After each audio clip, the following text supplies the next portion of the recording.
Pardon the interruption, but I'm Pablo Torre. It is opening day, Tony. So what does the return of our national pastime mean to you? Tony Kornheiser, is that we're on ESPN too? That's what it means. Well, there is that. Good to see you again, by the way. And that, you know what? That's okay. Yeah. That's okay. I mean, if you make a decision to play a baseball game, I'm good with that. There are other decisions that I'm not as good with, but putting a live baseball game on an opening day, I'm fine with that. Welcome to PTI, boys and girls. Wilbon apparently doesn't care about you like I do. So here in his stead is our great friend from the podcast, Pablo Torre Finds Out, Mr. Pablo Torre.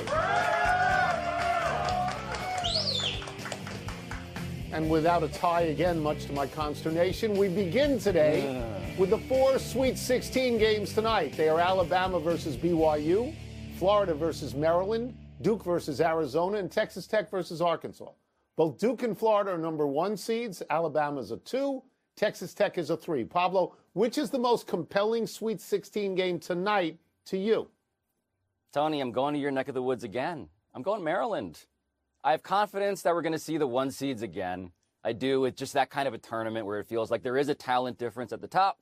So I feel like I can, in our coverage strategy for this weekend, I feel I can say, I'll see you guys down the road.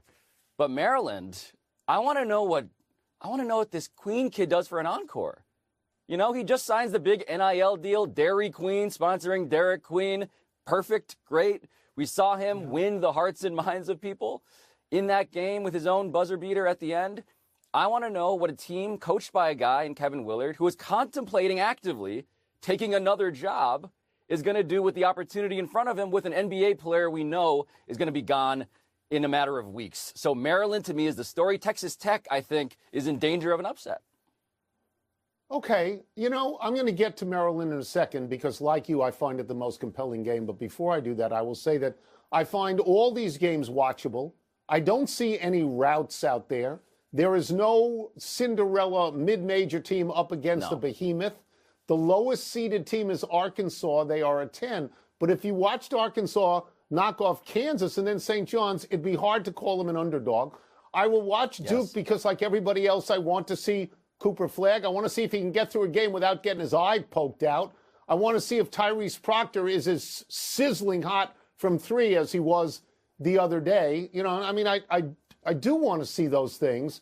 But I think it's, I'm not going to say that's a compelling game because Arizona is going to have to step up. Duke beat Arizona by 14 points, I think, in the regular season, and that was at Arizona. So I'm going to settle, like you did, on Maryland versus Florida for a variety of reasons. And one is that Maryland was lucky to get there, lucky to beat Colorado State on that last second shot in which the person who took it, who you talked about, took 3 steps, 3 big steps. I want to see Florida as a number 1 because I think they were fortunate, a little bit fortunate to beat UConn. And I've seen Florida score right around 100 points. They can run somebody out, but I haven't seen it. I didn't see it against UConn. And then let's get to Kevin Willard, who is the coach at Maryland, who publicly said, he publicly basically threatened to leave Maryland if they didn't come up with more money for the basketball team. He is essentially holding Maryland hostage, and he has won nothing. He has won nothing there. When I read that, I know a lot of people in this area in D.C. who love Maryland. I'm not saying I like Maryland very much, but when I read that, I said, wow, if I'm the chancellor of that school, I'm going to call them up and say, what are you doing? Like, you don't want to be here? There's the door if you don't want to be here. And he's a very good coach. So he's negotiating in public, as all these guys do. But I do want to, if we're going to talk about coaches, I do just want to do a tip of the cap to Calipari. Tony, the idea that this guy gets to wear the costume of Cinderella while being so much better than that. This is a sport, as we know, in which the coaches tend to stay the same. This is a guy who has now moved to a new experiment, has thrived, and is going to get credit as a former David who gets to be Goliath and then David again. And that is a remarkable, again, as a matter of what I want to write about, it's Maryland, and to me, it's Cal, and it's Arkansas. But we should turn the page in our metaphorical newspaper to the Lakers needing every second to get back into the win column last night. Because down 1 to the Pacers with time draining, Luka missed a floater, but LeBron tapped it in for the buzzer beater. And that win is the Lakers' first since LeBron returned from a groin pull. For your faith in the Lakers. My faith.